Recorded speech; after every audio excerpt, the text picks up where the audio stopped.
ভাই মন থেকে একটা সত্যি কথা বলেন তো, এদের দেখে মনে হচ্ছে যে এরা ভাইবা দিতে আইছে? দেখে মনে হচ্ছে যেন বিয়ের বরযাত্রী আইছে।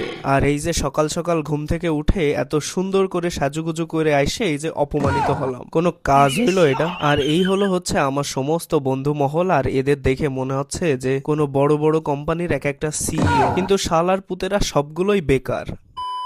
আসসালামু আলাইকুম। আজকে আমার ভাইবা, যার কারণে সুন্দর করে সাজুগুজু করে বের হয়ে পড়েছিল। আগের দিনেই আমার ড্রেস আপের সমস্ত কিছু আমি গুছিয়ে রেখেছিলাম এবং শুও কালি করে রেখেছিলাম, কিন্তু দুঃখের বিষয় কি বলবো ভাই, আমি আসলে টাই বানতে পারি না, যার কারণে আমার টাইটা এরকম হয়ে আছে। যাই হোক, বাড়ির থেকে আমার পার্সোনাল এরোপ্লেনটা নিয়েই বের হয়েছিলাম, কিন্তু এখানে তো কোনো রানওয়ে নেই, এটাই দুঃখের বিষয়। যাই হোক, আমার হেলিকপ্টার থেকে ল্যান্ড করে শাপলা ফুল দেখতে দেখতে সুন্দর করে হেঁটে হেঁটে চলে যাচ্ছে আমার ভাইবা রুমের দিকে। রুমের মধ্যে ঢুকেই দেখি আমার বন্ধু বান্ধব সকলেই সুন্দর করে সাজুগুজু করে বসে আছে এবং আমরা সবাই নিজেদের মধ্যে নিজেদের মনোভাব প্রকাশ করছিলাম, গল্প করছিলাম এবং ভাইবার কি কি ধরতে পারে সেই সব কোশ্চেন নিয়ে আলোচনা করছিলাম। তারপর ক্যামেরাটা হালকা করে বের করে নিজের একটু কেমন লাগতেছে, সুন্দর ফিটফাট লাগছে কিনা সেটাও একটু দেখে নিচ্ছিলাম। কিছু সময়ের ব্যবধানে আমাদের ভাইবা শুরু হয়ে গেল। যাদের যাদের রোল ডেকেছিল ওরা দ্রুতই রুম থেকে বের হয়ে যাচ্ছিল এবং আমার সিরিয়াল ভাই অনেক দেরিতে ছিল। আমার এখন মনে হচ্ছিল যে এত সকাল সকাল না এসে আমি যদি সুন্দর মতো ঘুমিয়ে আরাম করে একটু লেট করেও আসতাম তাও কোনো সমস্যা ছিল না। আর এই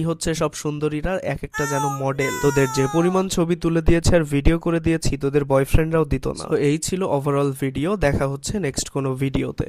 আল্লাহ হাফেজ, বাই বাই।